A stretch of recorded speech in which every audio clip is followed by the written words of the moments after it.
These facts deserve to be highlighted again and again to dispel or disprove the negative xenophobia impression about migration propagated to certain vested quarters. Second, the regular pathways for international migration are getting narrowed down for developing countries, while they keep broadening for developed countries. These does not correlate with the demand side of labor market in advanced economies with aging societies or skill shortages. I would urge IOM along with its partners to keep exploring possibilities for widening legal migration pathways in parallel with its current preoccupation with the return of migrants from certain destination or transit countries. Third, the importance of migration as a vehicle for sustainable development is reinforced by the fact that international remittance flow has grown by 650% in the last 24 years' time. Most notably, the volume of remittances has outstripped that of both official development assistance, ODA, and foreign direct investment, FDI, from developed to developing countries. It is therefore of utmost importance to facilitate remittance flow through official channels to maximize its development impacts. Fourth, the need for viewing migration from a human security lens is getting more pronounced than ever before. The acute vulnerabilities experienced by migrants stranded at border, deported to and detained in offshore locations or left to perish without search and rescue efforts at seas are the brazen manifestation of policy responses that perpetuate systematic abuse and discrimination against migrants.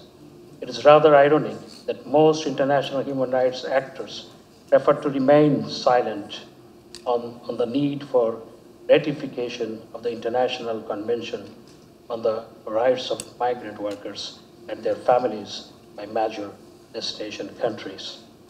Fifth, the compounded effect of humanitarian crisis, health emergencies, climate change, and digital transformation on human mobility are likely to reshape global migratory trends in fundamental ways. While most of the movement would perhaps occur internally, some forms of displacement are bound to have cross-border implications. Thanks to the work of IOM and others, the particular issue of climate mobility is finally getting some traction. I thank Director General. She has taken note of this fact because climate change is the reality today. And when IOM was established, then climate change was absent. And in Bangladesh, you know, because of the climate change, there are thousands, not thousands, millions of people are displaced internally, and also some people are displaced internationally in Bangladesh. That is the case in other countries. Distinguished audience, the WMR 2024 makes a compelling case about ever-growing number of forced displacement due to conflicts and violences. You know, the Director General has mentioned how many people are displaced due to Russia-Ukraine war. 7 million people are displaced. Almost 40% of the total population of Ukraine are displaced in Europe and elsewhere because of this conflict. And you know what is happening in Gaza? Gaza has become a prison now, and these helpless people are persecuted.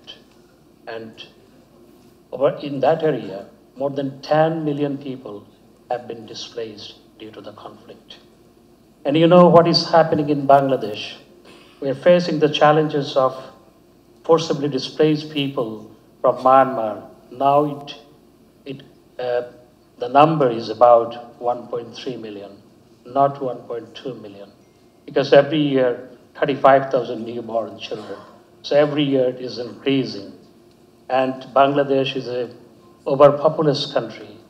The density of population in this country is the highest in the world. Per square kilometer, 1,260 people. This is the highest in the world. Still, we have given refuge. Our Prime Minister Sheikh Hasina was very generous to give refuge to these displaced people. But we are facing the challenges because of these people: law and order situation, drug trafficking, human trafficking, and the Rohingya camps have become breeding space for fanatism and terrorism. I thank Director General.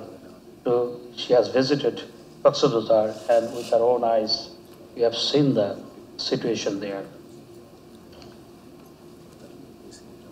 Excellencies, it goes without saying that our nearly 12 million people are working in different countries, and they are playing a very important role in our economy.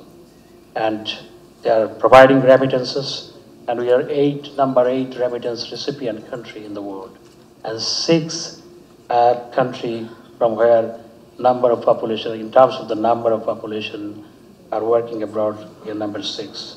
We owe it to their individual toils, sacrifices, and success to make sure that global migration discourse are exemplified by knowledge products like WMR 2024. Place their issues, concerns, and priorities right at the center.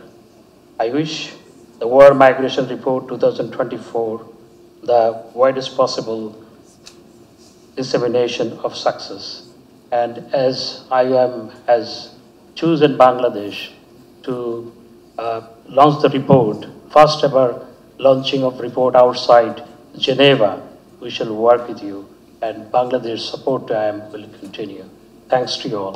Jai Bangla, Jai Bangla.